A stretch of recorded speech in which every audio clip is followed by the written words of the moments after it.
Hi guys, okay, so tonight we're going to be looking at equivalent fractions. So your objective for today is going to be, I will learn to identify and create equivalent fractions. So we've done a lot with fractions, but when you have an unlike denominator, they're still kind of throwing you all for a loop. So we're going to go backwards a bit with fractions and look at how we make and identify equivalent fractions and then move forward from there, okay? So make sure you're copying this down. If you have to push pause, write down your objective, and when you're ready, hit play and we will continue.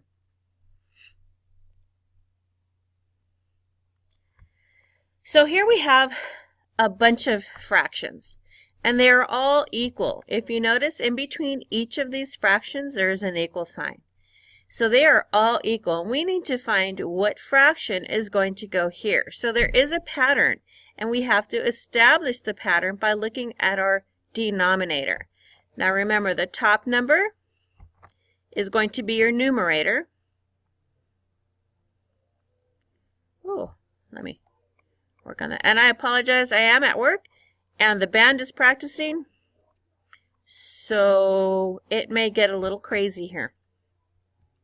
So the bottom number is our denominator, and that's really going to help us drive those equivalent fractions, okay? So it's going to be the driving force between okay, I can't spell, enator, okay, between finding these equivalent fractions. And it's going to help us when we have to find our least common multiple. So if you look here from 3 to 6, what did I do? It went 3, 4, 5, 6, so that's plus 3, right? From 6 to 9, I went 6, 7, 8, 9, which is also plus 3. And from 9 to 12, I went 9, 10, 11, 12. So again, it's plus 3. So this number here is going to be, what do you think? Are you saying it out loud? I can't hear you. If I'm going 12, 13, 14, this bottom number is going to be 15. And let's just check it to make sure. If I go from 15 to 18, I should also go plus 3. 15, 16, 17, 18. Perfect. So that helps me find this missing number. And if I look at the pattern for my top, for my numerators, it just goes up by 1. So this went up by 3. So this is up plus 1, 2, plus 1, 3, plus 1, 4, plus 1. What's going to go here? 5. So all of these fractions represent the same value. It's the same amount of pizza. If you get 6/18 of a pizza, it is the same as getting 1/3. Okay? If you get 2/6 of a pizza, it's the same as getting 5/15. These are all equal to one another. Okay? So let's look at my change here, okay? If this goes from 5 to 10, 10 to 15, 15 to 20, what do you think this top number, my numerator, is going to be? Any guesses? I can't hear you. Well, I think from 5 to 10 it went plus 5, right? From 10 to 15 it's plus 5. 15 to 20 it's plus 5. Plus 5 to 20 is going to make it, right, 25. Hopefully that's the number you guys were guessing. So the next one, the denominator, just to find that number, I have to find that same thing. It has to be consistent. It doesn't have to be the same as the top number, but there has to be a pattern among my denominators. So from 8 to 16, and what would help me actually figure out what my next number is? Could I possibly use a multiplication chart? So if I'm looking at my 8s here, I'm going to go to my 8s. I have 16, 24, 32, 40. So as I look at this, I will 8, 16, 24, 32. What I say the next one was? 40, and then 48. And they're all plus 8. So I was looking at my factors or my multiples of 8. Right? So that first numerator is going to be able to tell you what your pattern is going to be. So I strongly recommend you guys have your multiplication chart handy tomorrow when you guys work on this. Okay? So that's one part. Okay? I'm going to have you guys write this down and then you are going to tell me what number goes here. I will double check it with you tomorrow when you come in. So go ahead and copy this down. And if you didn't get all of this, make sure you're pushing pause right now, getting it written down. When you're ready, push play and we'll go back to the other screen. Okay, so copy this down, push pause if you need to. Find this missing number, what belongs there. And then we'll talk about it tomorrow. All right, so let's move on to the back side of your worksheet you'll be doing on today. So that should have showed you the pattern, right? So sometimes there's no pattern. So if you look at this example, you have 8 and 10 and then a 50.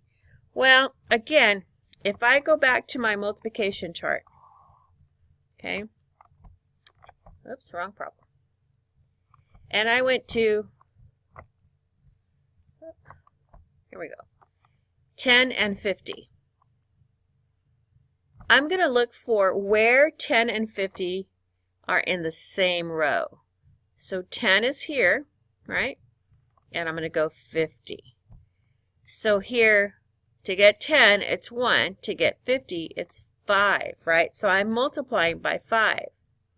Correct?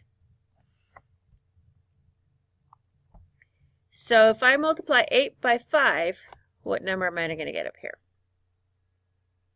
40. Okay, that's going to give me the same. So 10 times 5 is 50.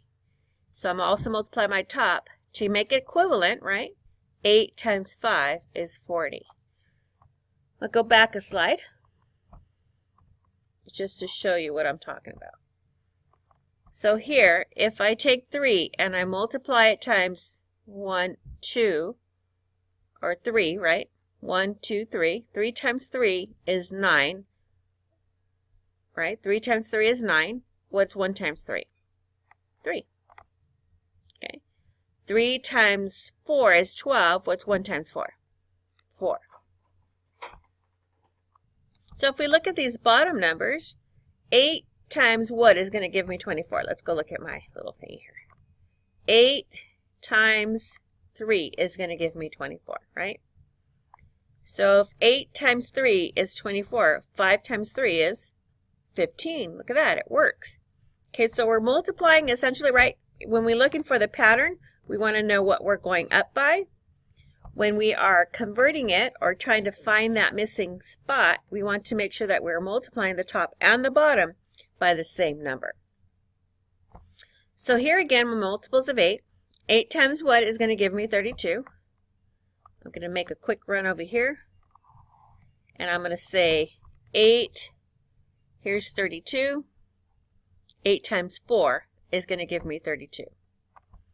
So I know that I multiply 8 times 4 to get 32. So I need to multiply my 2 times 4. And what does that give me? Hopefully you're looking at your multiplication chart, and that should be relatively simple. 2 times 4 is 8. And that's going to give me my numerator for this equivalent fraction. So that tells me that 2/8 is the same as 8 32s. All right, one more. And then I'm going to have one for you guys that we're going to check together tomorrow. So 6, my multiples of 6 is going to give me 48. So I'm going to go back to my multiplication chart here. And I'm going to look at my multiples of 6. 0, 6, 12, 18, 24, 36, 42, 48. Here we go. That gives me 8. So I'm going to go back to my problems. I know 6 times 8 is 48, right? Oops. So what is 4 times 8? What? You don't know it? 4 times 8 is 32. So that means my numerator for this equivalent fraction is going to be 32. Make sure you push pause, copy this down. These are going to make your classwork easier because they're part of your classwork. And when you're ready, we'll continue. Okay, here's the last one. I want you to go ahead and copy this problem, find this missing answer, and we will check it together tomorrow. So push pause, copy the problem, and I'll see you tomorrow.